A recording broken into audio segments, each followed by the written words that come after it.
There's a lot of focus on the rating system right now. Is it broken? And if so, how do we fix it?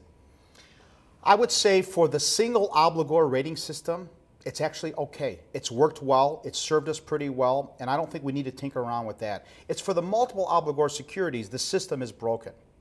It should be based on the statistics behind those letter grades. For all of those letter ratings that you see, whether they're AAA, AA, all the way down to D, there is a lot of statistics behind those. I believe that we should make the statistics behind those ratings at the forefront of the ratings for multiple obligor securities. So how would you do it differently? Well, we think you should have a number, a numerical rating instead of a letter grade rating. And the numerical rating would give you some indication of your projected loss or your projected recovery, whichever way you want to look at it. So for example, instead of a bond being rated CCC, it might be rated 97, which would tell me I'm going to recoup 97% of the investment. I might only lose 3% of the investment.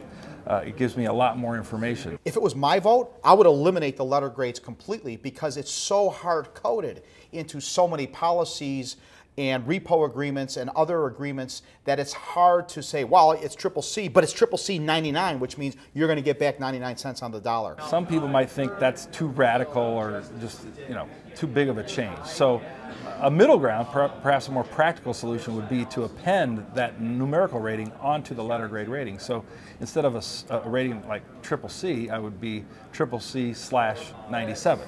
So it would tell me, the first part would tell me what's the probability of you getting back your 100 cents on the dollar. Well, if it's CCC, it's not so good. But if it's 97, that tells me, yeah, but we think you're actually going to collect almost all of your investment, versus CC 60, which might be, hey, we actually think you're going to lose 40% of your investment. We already have NRSROs, guys, that we know that can rate bonds and they're good at it. We know that we have a system, a letter rating system, that is hard-coded into all the investments, the collateral agreements. It's all built into the system. We don't have to throw that out.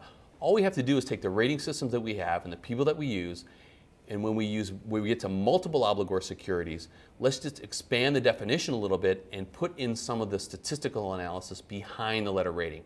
Because when Moody and S&P and Fitch invent a rating, they don't just pick a number out of thin air and say it's B.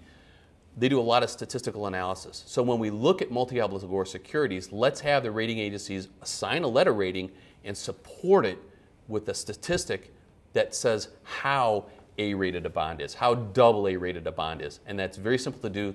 The numbers already exist. Let's just publish them. I don't think we do away with the issue or pay model. I don't think it's broken. I think it needs to be tweaked.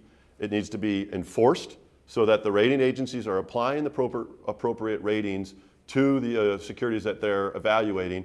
And if they're not, a regulatory body should be enforcing and taking punitive action against them. So to me, the rating system for multiple obligor is broken. It needs to be addressed.